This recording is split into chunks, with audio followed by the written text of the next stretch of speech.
Hi, everyone. Good morning. Happy Monday morning. I am Carol Williams with Williams Immigration, and we are back for another Monday morning edition of Beyond the Soundbite, where we talk about all things U.S. immigration. Usually, I like to keep it to within what's happened within the past week. But sometimes, as we know, immigration is taking a little bit longer, so sometimes things linger. So we talk about them outside of the week. The first thing I want to talk to y'all about this Monday morning are biometric fees. We talked about biometric fees last week. We're going to talk about them again this week. But this week, I have an announcement from USCIS that beginning October 1, so really yesterday, they are exempting out biometric fees, which means that $85 biometric fee will no longer be needed when you are filing to extend or change your non-immigrant status and you are using the Form 539. So that for my employment-based folks is really typically going to be for our dependents. So that is super helpful. Now, if you filed before October 1st, which was yesterday. So if you filed before yesterday and you included your biometric fee and it was supposed to be included, that's fine. If you get called in for your biometric appointment, make sure that you absolutely go. But if you are filing, today forward, you no longer need the biometric fee. So just keep that in mind. But as always, if they schedule you for biometrics, please go. You don't want that to be the reason that your application ultimately gets denied. The second thing I want to talk to you about are I-140s and ability to pay. So the I-140 is a form that employers file when they are sponsoring one of their employees for a green card. The I-140 is a form that essentially tells the Immigration Service that you as the employer have found a foreign national, a non-U.S. citizen that you would like to hire indefinitely, get them a green card. And a lot of people, when I talk to them about this green card process with employers, they often focus on the individual. The background checks for the individual. What does the individual have to show? What sort of education? What sort of work? What sort of employment background do they have? I want y'all to understand that as employers, you all are also looked at. One of the main things that the Immigration Service looks at is your ability to pay the offered wage.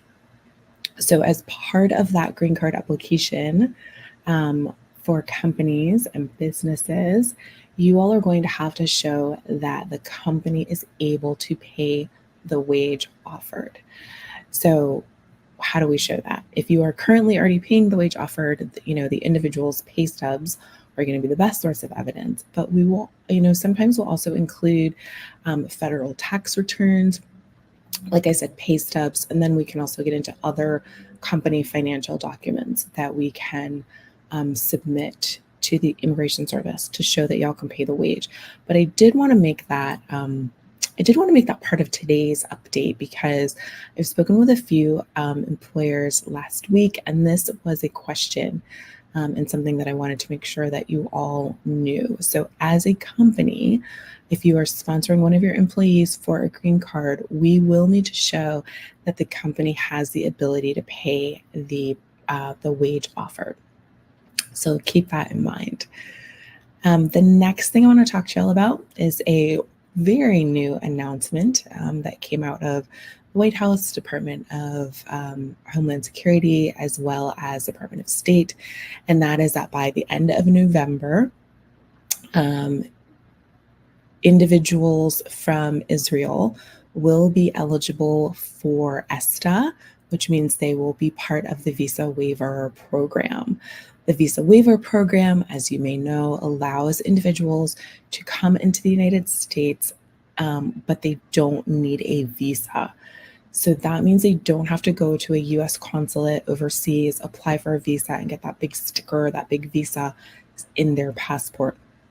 Instead, they apply online through ESTA, and then and that's all. ESTA is all electronic.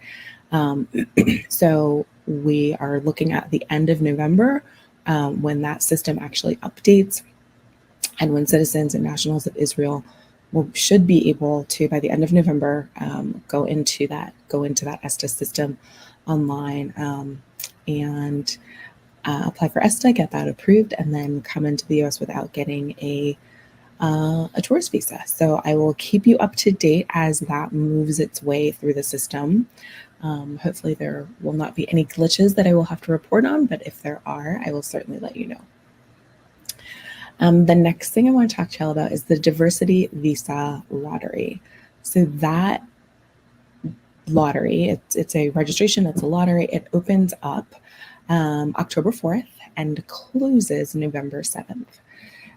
Diversity visa lottery is really specifically for people who are coming from countries where their country just doesn't send a ton of people to the United States. Their country doesn't have a ton of green card applications, and the diversity visa lottery is a way for the US government to try to get just that, more diversity in its green card candidates, and it's people that are coming and are applying for a green card, and it gives them an opportunity to essentially get a spot in line. We know that a ton of people apply through their families, and a lot of people apply through employment, but some people don't meet either of those requirements. And so the diversity visa lottery is a way for them to have a shot at coming to the US and getting their permanent residence. So that lottery opens October 4th and closes November 7th. So keep that in mind. That is for next fiscal year diversity visa lottery.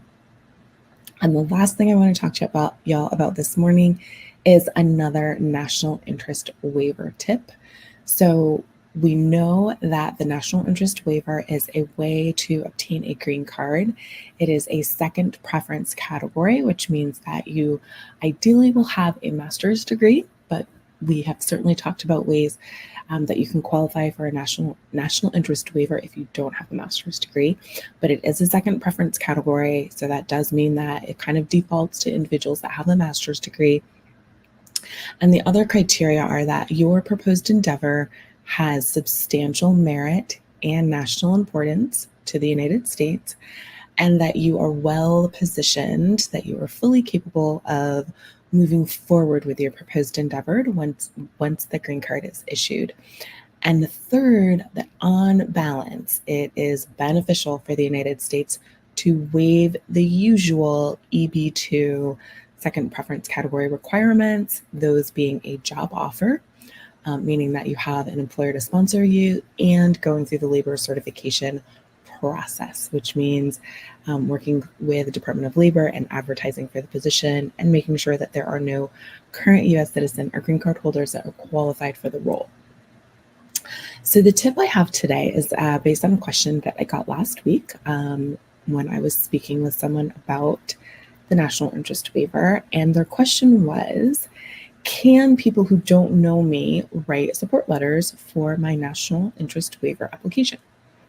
And so the answer to that is a resounding yes.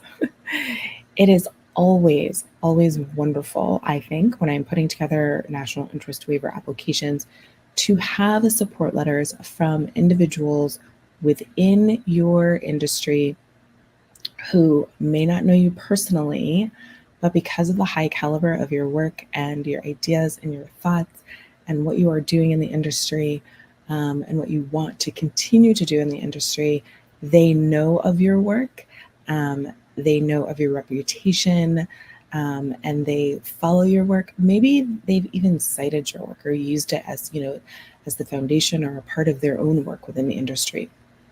So industry individuals that admire your work from afar, and glow about your work, use your work, cite your work, are absolutely wonderful individuals to have write support letters on your behalf.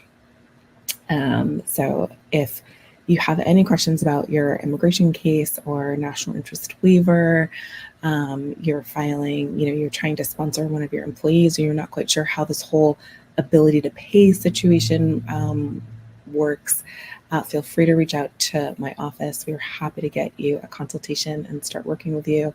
And you can reach us at 954-903-1337. You are also welcome to send me a note on this platform. We do check them. And if this has been helpful, feel free to share it with a colleague or a friend. Have a wonderful rest of your Monday and a great rest of your week. And I will see you again next month.